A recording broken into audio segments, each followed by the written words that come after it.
Hey everyone, Josh Taylor here from Canine Education. I'm here with my sister Lisa. We are going to be getting into this podcast, which is going to be living with dogs when you're scared of them. So, big question. What do you do if someone in your house fears dogs? Like me. So, I've had a few clients in the past where they called me and they're like, my wife brought or my partner brought a dog home and I'm terrified. I've always been terrified of dogs. Like, I need you here now, kind of thing. Oh my gosh. And they ended up turning into like amazing dog owners. But what's your whole like take on it? Being afraid of dogs. Yeah. I have gotten to the point in my life where it's something that I need, a fear that I need to tackle because it's not serving me. Obviously, fear serves you for something at some point, right? But it's not serving me anymore. I Yeah. think I'm okay to I'm good. I need to like get past this like hurdle. It's not all dogs. It's funny because my fear has actually transformed over the years. It used to be all dogs sizes didn't matter. Now it's really just big dogs. Right. Like ones that can clearly like rip your head off or something. Yeah. Like if my thing is if it's jumped on you or even if it can look you in the eye and you're standing straight, there's yeah, that's a thing for me. Well, dogs obviously, they sense these things. I know. So they know. I remember a long ass time ago when I lived in an apartment. I was on like maybe the third or fourth floor, and on the fifth floor there was like a pit bull or whatever breed. It was a pit bull or a Rottie. It was one of those bigger breeds, and I can't even remember who I was with. It was someone, some girlfriend or whatever. And we were walking upstairs, and you could just hear like the dog got off leash, I guess, but it was like running downstairs. And I was just obviously I had no care in the world, right? But my friend that was with me freaked out and like plastered against the wall, like oh my Yeah. god, kind of thing. And the dog was just standing there staring at her, like barking, sniffing her, and like the dog ran right by me, like didn't care at all. So there's definitely something there. I think the biggest reason for it is I think if you look at the dog's perspective when he is introduced or she is introduced to people, generally speaking, it's going to be people who are not fearful, generally. And so there's a certain energy, a certain body language, a certain behavior that people will, Portray. transcend to the dog in that scenario. And the dog, this just becomes normal. So like, oh yeah, this is how they feel, this is how they look at me, this is how they touch me. And then when you get someone who is afraid, the energy is just off. And so that person actually kind of becomes a little bit of a target. Like, okay, something's wrong with this person. And then that's where I think they kind of, focus in on that fearful person. People can't help it. It's like the worst advice I hear from some experts, believe it or not, is stuff like, you just can't be afraid, or just don't look That's at the really dog. helpful. Yeah, that's it. Like you're fine. But really, the reality is it's just something that only gets better if you want it to, and kind of being in the thick of it, not flooding, but just kind of going through it, like going for a walk where you're going to see dogs. It doesn't mean that you're going to pet them, but just like, a large path where it's like, oh yeah, there's a dog, or whatever. That could be a good start. And I mean, I'm not a psychologist. If it's a dog phobia, no trainer is really supposed to be working with that person. They're supposed to go to a trained professional, like psychiatrist or whatever, Oh. you know. The How do you psychi know how do you know the difference? How do I like a phobia or Yeah. just afraid? I mean, I guess you'd have to technically get that checked out Oh, okay. to really know whether it's a phobia or not. But I think, at least this is my unprofessional experience as a psychologist, right? But as a dog trainer, I'd say probably the way I've interpreted the difference is the way they react. The So human or the dog? the human. Okay. So, some humans who are really terrible. I mean, I'll give you an example. Actually, I have a good one. I had a pet therapy company, and I would be going into schools. And there was one student where the daycare, or was it kindergarten? I think it was kindergarten. Said that like the child is very, very afraid. So is the mother. The mother wants to be here though, and maybe try to face their fear kind of thing. Okay. And so to give you an example, we walked in. Granted, it was a German Shepherd at the time. Okay, so that dog is Okay. obviously, a little bit more scary compared to Yeah. some. Like as we built the pet therapy company, we had like, golden retrievers and labs and little dogs and, so it was a little bit easier. But this time it happened to be a German Shepherd, big one, 100 plus pounds. And I remember we just walked into the classroom. It was a very large classroom. And the mother, I could see she was already tearing up. She was like crying, physically crying. To me, that if I had to guess, that would for sure be considered a phobia. Yeah. If she was crying and we barely even walked into the room, that would tell. And she knows this dog is for pet therapy. She knows that this dog is with Right. trained professionals. We're in a school. So I mean, like He's on a leash. of course, Yeah. So this was to me that's a phobia. Okay. And they didn't do too bad though. I got the dog to, of course, lay down on its side, and they came behind me, and they kind of like touched with a finger, Right. type of thing, which was nice to see. But I know for a fact that if we're dealing with phobias, we don't technically have the skill set. Even though I might be amazing with dogs, we don't have the skill set to deal with said phobia, In the Like, human. Yeah. yeah. I can understand that. So, it's about knowing your limits as a Yeah. professional.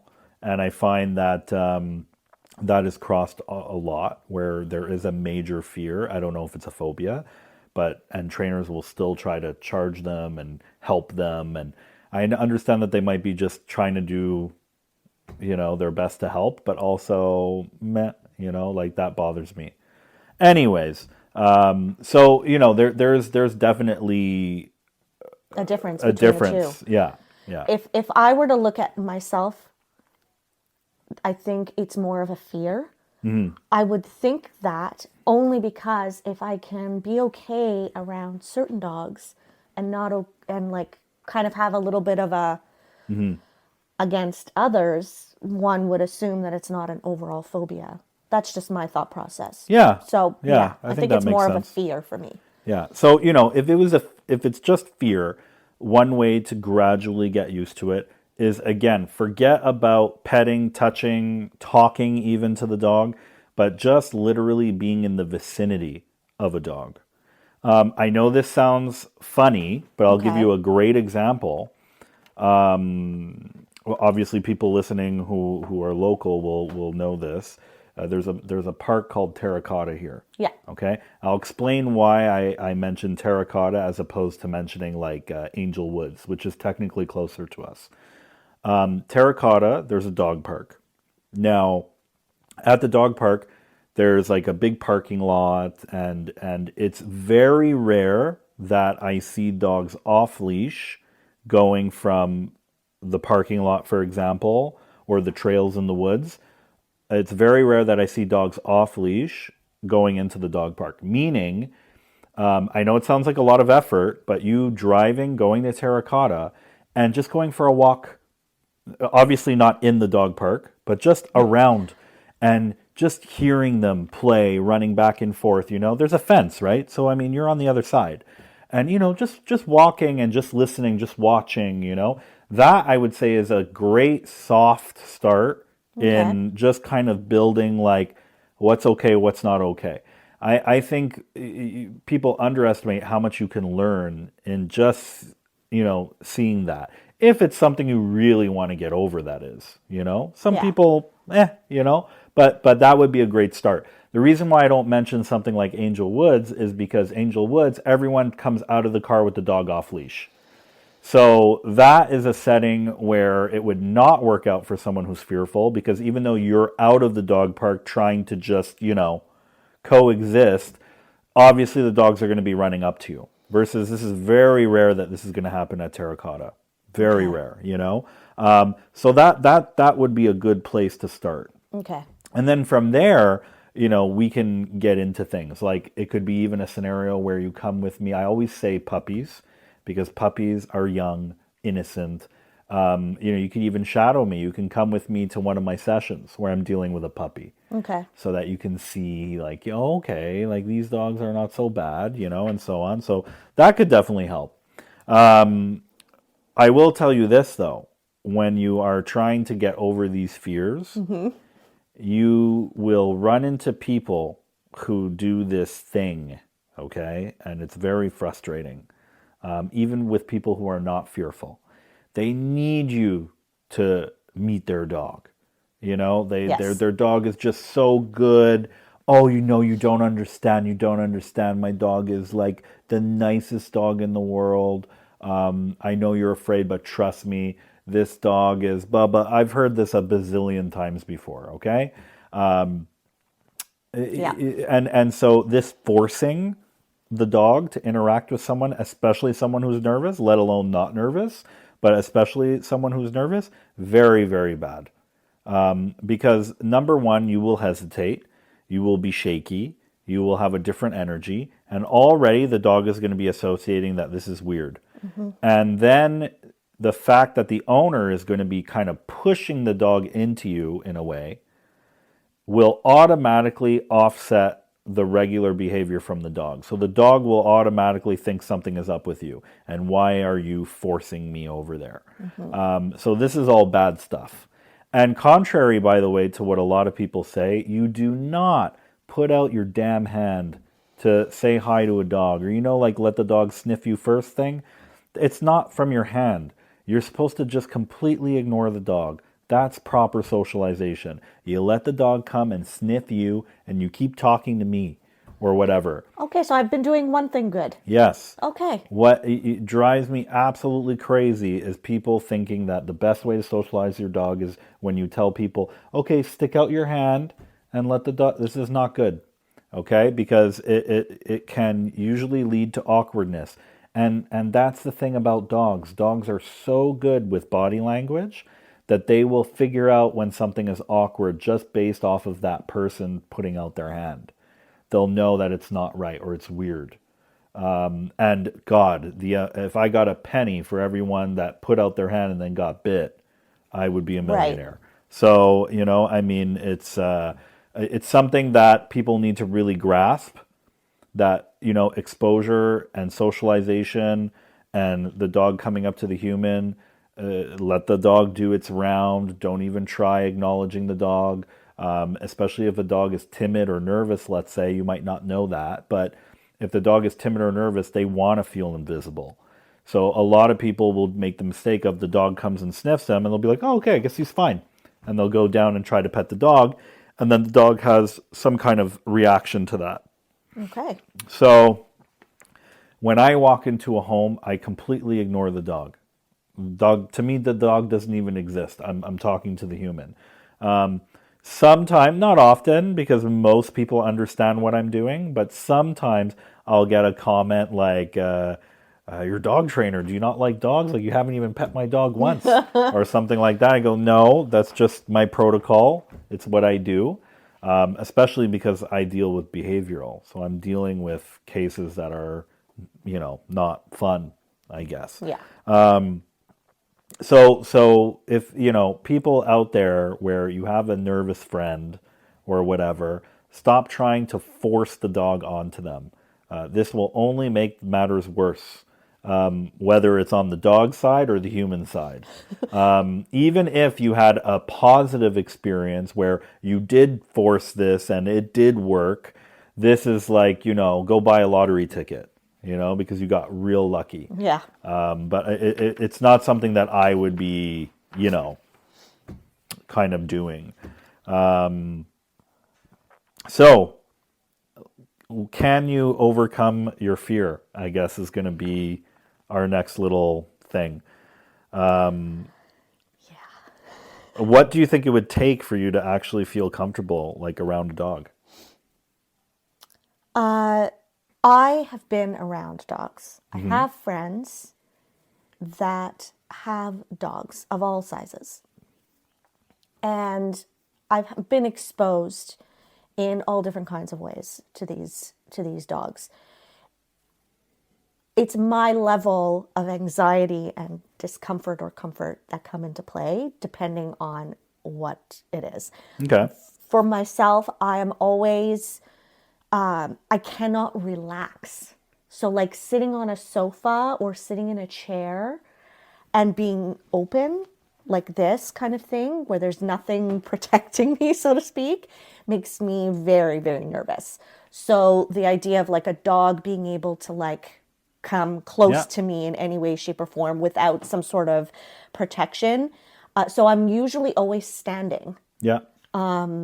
It gives me just that little bit of edge, I guess. I feel like Yeah. I've got control over that. So one way that you could kind of train yourself a little bit with that is that's actually very common.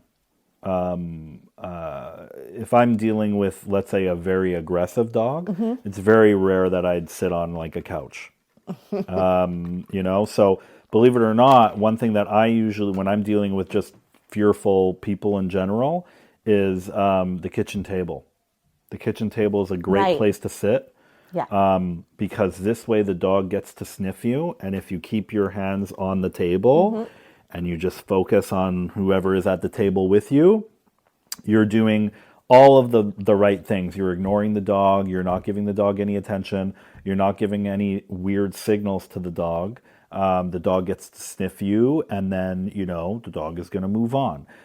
Even if the dog tries to poke its head or this is why I tell people to go right in to so this Yeah. way you don't see the face. You're not like, oh my God, Yep. or whatever.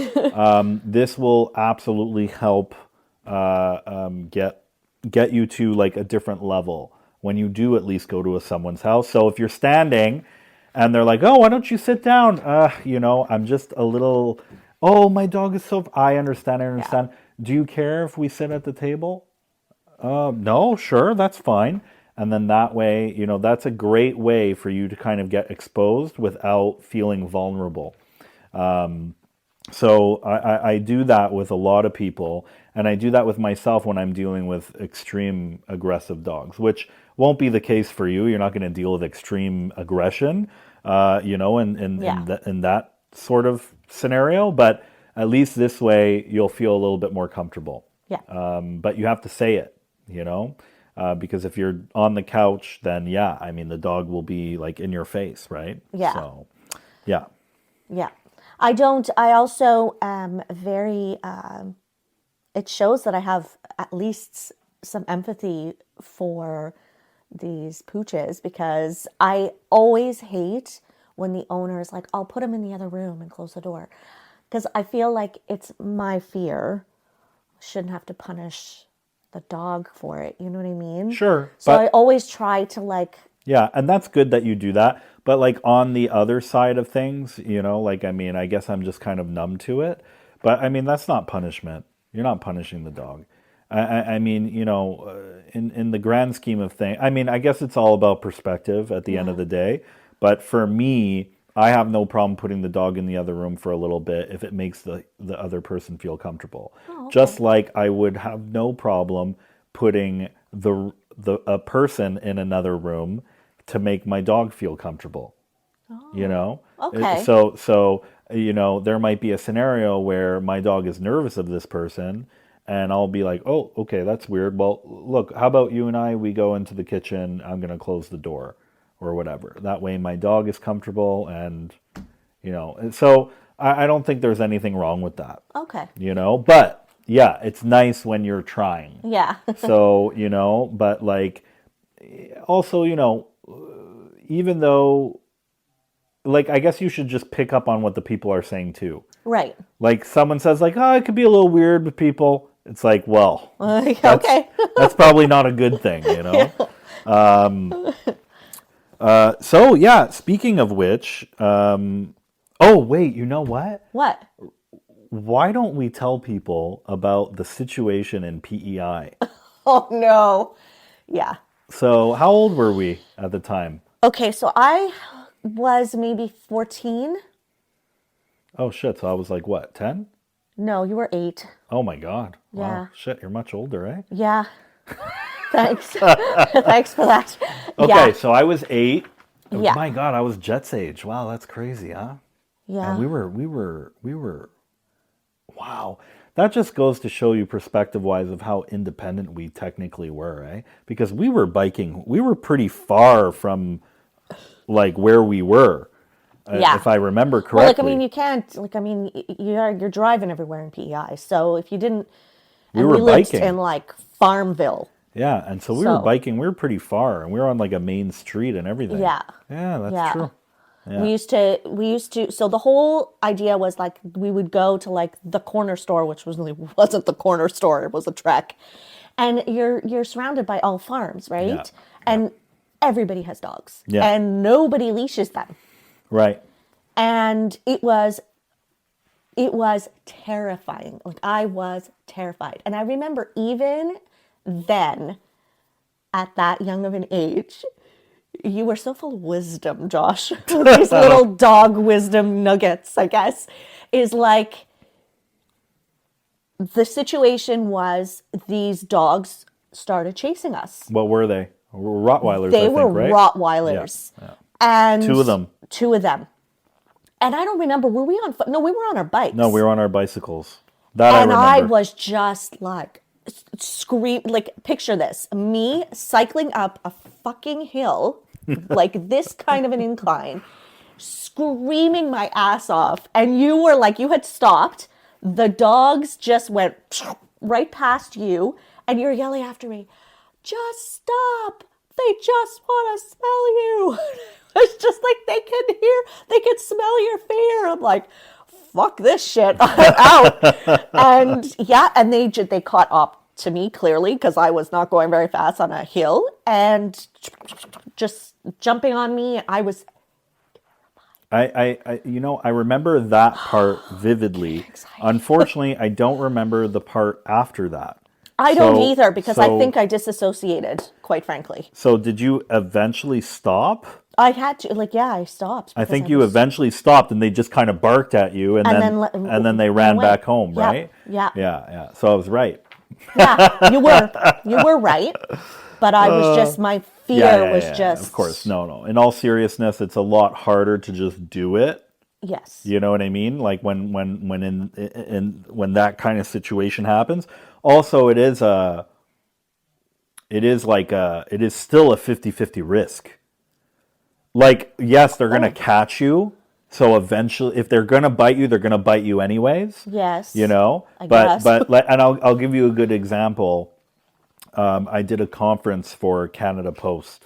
This was years ago. The post office in Beaconsfield. I don't know, 100 employees, I guess, something like that.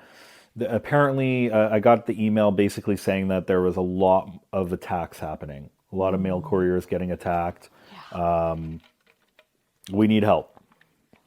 The last time we had someone come, a specialist, talk about it was so-and-so years ago.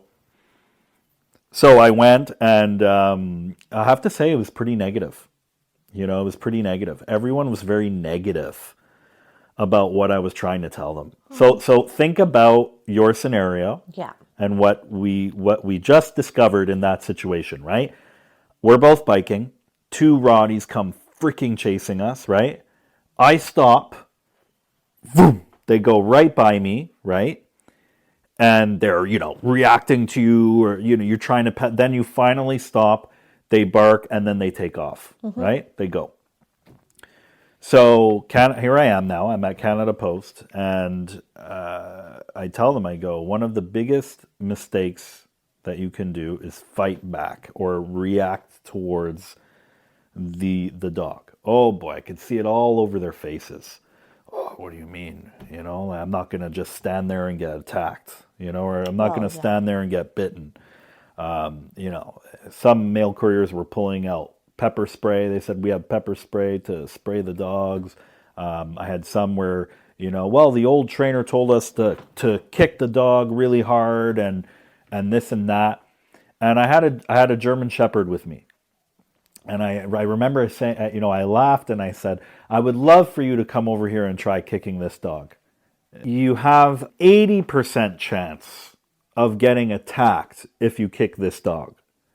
If you stand there and you do nothing, okay, and the dog is coming at you, yes, there's still a chance that you're going to get attacked.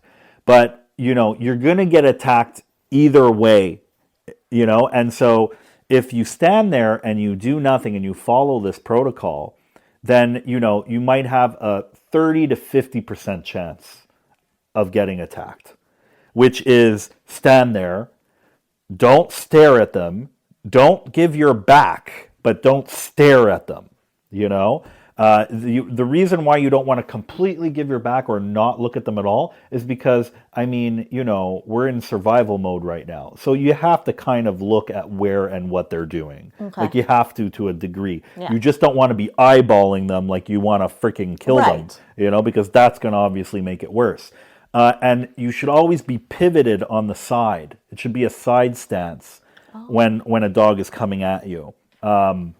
Mainly because I don't want to get the family jewels, bitten off. But also the reason why I do a side step like that, I'm kind of pivoting almost like in basketball, is because when a dog comes towards you, I find that you flinch less. And I find flinching and all of these little minor reactions you might have Yeah. can cause the dog to, all of a sudden go into Oh. that zone. So I tell, I'm telling them, okay, so you're pivoting, you're sidestepping, you're protecting your family jewels. And so dog comes over to you, starts barking. You can have your bag in front of you if you prefer, whatever, doesn't matter. And you should just very gently be walking, sidestepping backwards as you're trying to get back to your car or whatever you're trying to do. This is by far the strongest scenario of survival than to try and smack, hit, yell like a bear, or any of this. I said, yeah, and I would have some of them raise their hands, and oh, but I screamed at the dog and the dog took off, or I kicked the dog and the dog took off. And I said, yeah, I said you have an 80% chance that you're still going to get attacked. So you have no idea how lucky you were because you only had a 30% chance of getting out of that situation. And you did. Fantastic. Great job. I said, how many have been bitten? Oh, And I said, how many of you can honestly tell me you did absolutely nothing? You did exactly what I just said. And it's like, well, no, I was fucking screaming. I was freaking Yeah. out. So, and don't get me wrong. That's hard in itself to just, no problem. I'm Yep. not going to do anything. But that's just the way I look at it. When they open that front door and that dog comes out, regardless, it's a possibility I'm going to get bitten. And so I'm going to use all the chances I have to not get bitten. Right. Right? So it really comes down to being stoic, not moving, pivots always to the side, kind of like, peripheral view of them, but not staring down into their soul. And typically you will get out of the scenario. I also usually don't like to keep my hands down. So when this happens, I'll kind of keep them high and I'll just be doing my pivoting, right? And remember, this is coming from a guy, not to toot my own horn or anything, but this is coming from a guy who goes into, I mean, I don't even know the number, but let's just say in the lifetime of me dog training, 6,000 homes, probably. Yeah. 6,000 homes, so 6,000 dogs. and 3/4 of them have been aggressive, and I've come out with maybe, I don't know, 3 really bad bites over all of that lifetime of dog training. Statistically, that's pretty good. It's pretty good. Yeah. And like I said, those 3 bites, I could have hit them with a sledgehammer, and I still would have been getting bitten, So, I mean, it wouldn't have changed anything in that scenario. It was just bad on me in the sense of the position I was in that happened. And that's how you learn, right? Like, oh shit, okay, I'm not going to let that happen again. Yeah. I'm not going to trust the person to hold the dog back when I'm right there. The leash comes off, they put on the wrong piece of the collar, whatever the case is. So, Okay. yeah. But speaking of me being right, for any of you that don't know, believe it or not, my sister and I actually have our own podcast. Yeah. So it's called Brother, Sister, Whatever. Yep. Do you want to? Well, we talk, it's brother, sister talking about childhood, family. It's a little getting to know us, I guess. Yeah, getting to know. Because we're so popular, people just need to know about us. Yeah. No, but what we were just talking about that in our last podcast, right? Which was like hobbies. Yeah. It kind of was started off as like a hobby, and like we're liking it. We're like, oh shit, like and let's see where this goes. Yeah, exactly. Right. Exactly. And we have a weekly what ifs. Weekly what ifs, where we ask each other some random question. And see where it takes us. So how about we do one? Okay, How sure. about we do a weekly what if? So Okay. What if dogs could sense future events and had a specific behavior to warn their owners? So when we say future events, though, like what do we mean? Like the in-laws are coming? Like what do you mean by that? What do you think? I don't know, like... Because in some ways, dogs can sense future events. yeah, I was going to say, can't they sense like weather stuff? They could. So, But what kind of reaction would they give us? Like maybe if we could communicate better with them instead of like understand barking better? Well, let me give you an example. If we were to train a dog to let us know when said person is having an epileptic seizure, okay? Oh, that would be helpful. We would create the scenario. So usually it's, believe it or not, it's a lot of scent work. Okay. Because the saliva of the body, the person's body changes the scent, the smell. Oh, really? So before they're about to have a seizure, they smell different. Not to us, but to the dogs. No way. And so this is how the dogs can sense that something is changing in the body. Okay. And hence, so what we do is when someone is having a seizure, we swab their mouth. And so then we take that's a positive... test or... Yeah. Yeah. And so we put that away, and then whenever the dogs, when we're doing tests and the dog smells that positive scent, we create something that we want them to do, like a bark or a paw or whatever. And then every time the Wow. dog smells that scent from the person, Yeah. they will do what they were trained to do. So freaking cool. So I guess the weekly what if would have to be something more like future events. Like let's say, I don't know. I kind of like this whole medical thing though, but like what if they could sense more stuff like internal with us as opposed to like outside world stuff? But they can.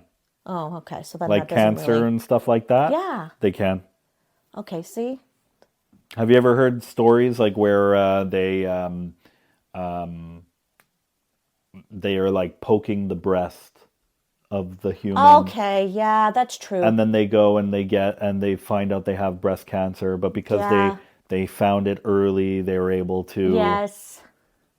Okay, so if weather's out of the question, So maybe this is a bad weekly what if.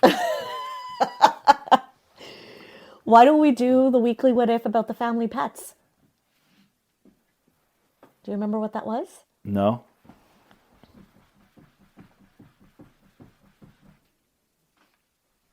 Okay, I got one. Okay, what? How about the weekly what if is this? What if your dog could speak to you? Like in Yeah. words. Okay. Okay? what do you think would be the conversation you would mostly talk about? Now, I know that might be tough for you just because, I mean, you remember Saiku and Suka and so maybe you'll have a couple things. I think it would be exactly like a child. Exactly. I like in the sense where I think they would be, but it would be like almost OCD. The conversation would probably be like, "Are we going to go out yet? Are we going to go out yet? I'm hungry. I'm really hungry. Can I eat now? Can I Where's the eat ball? now?" Like I feel like it would just be this constant thing. You know what? This reminds me of that movie. I think it was so well done. The talking dog. There's tons of talking dog movies. Which The one? life of pets. Is that what it's The called? Life of Pets. The Secret Life of Pets. Yeah, that by far I had goosebumps because of some of the things that they did in that where I was like, holy shit, Yeah. this is so dog, It's so fun. you know? But yeah, so what do you think if your dog could talk to you? Again, I guess use Saiku or Suka as an example. This was our old dogs as children, Yes. technically. Technically, yeah. So, what do you think would be the conversation?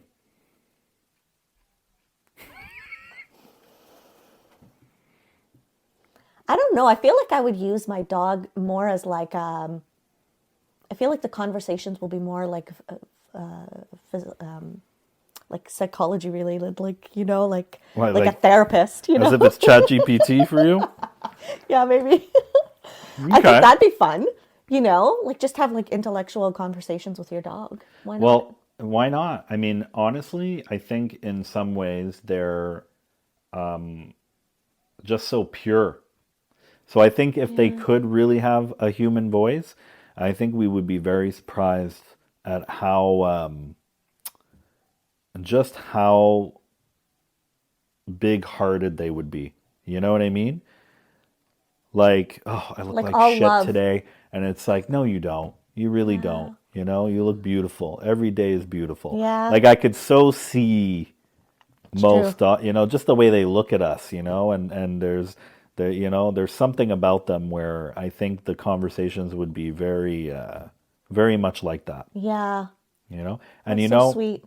maybe if they could speak, maybe people would be a lot less depressed.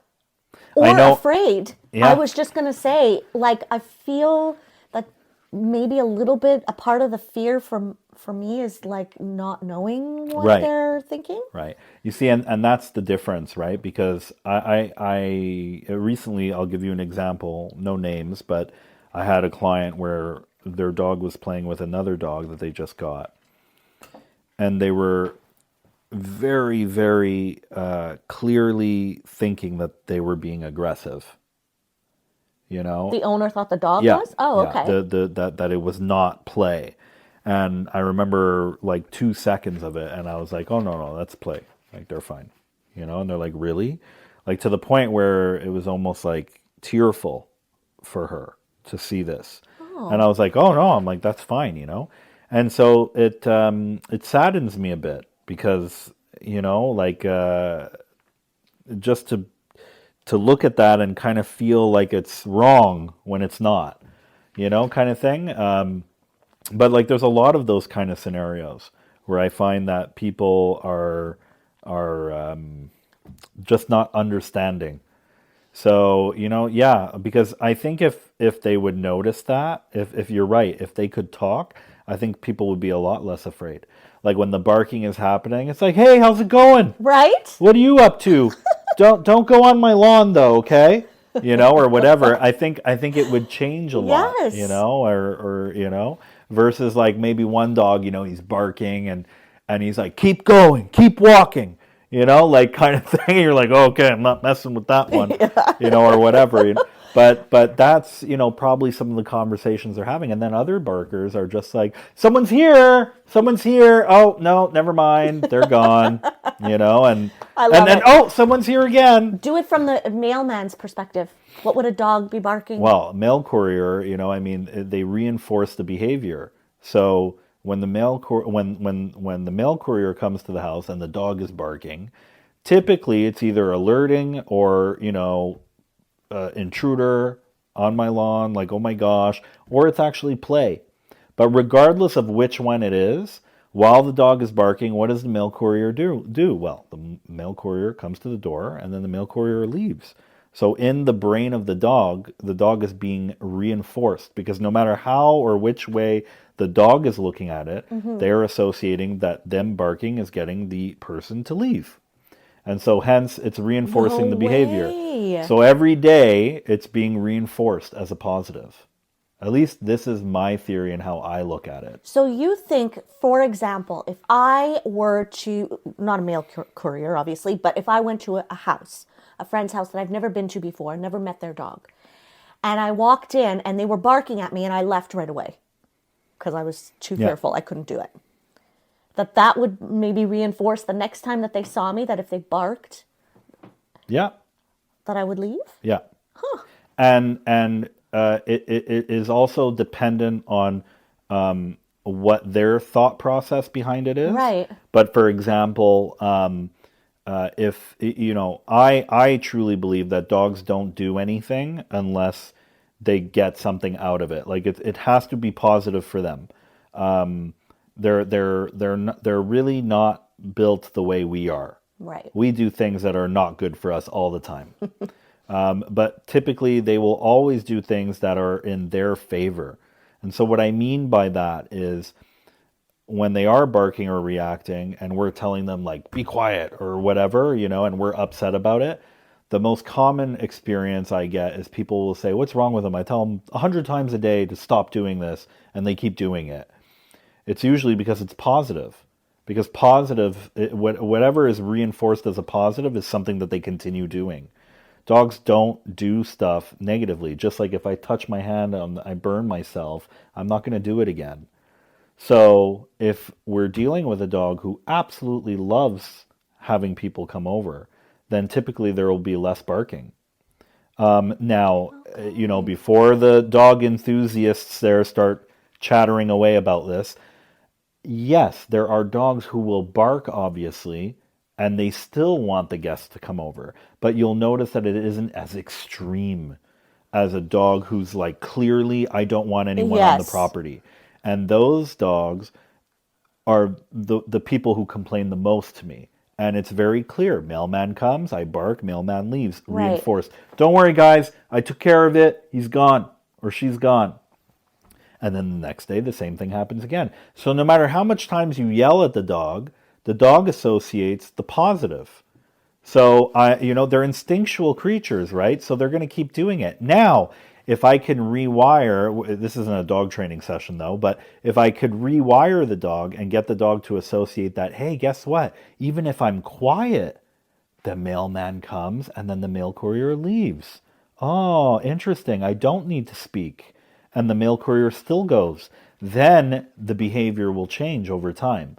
But that's another story. Okay. So super interesting. Well, I want to just say that I love our other podcast too that we're doing, brother, sister, whatever. So I would love for some of my fans out there, if you want to get into a completely different topic, has nothing to do with dogs really, to come and follow us. I'll put a link below when I put out this podcast. But the podcast is called Brother, Sister, Whatever.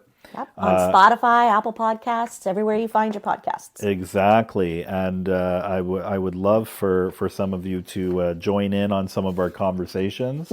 I love the conversations. I think it's awesome. It's fun. And it's been nice to connect and learn more about each other. Yeah, it has. It has. Yeah. It's been fun. I learn something new about you every time. Same, good and bad. Yes. No, well, everyone, I'm going to take off. Thank you so much. Again, my sister Lisa, thank you. And we will see you another time. Thank you. Bye.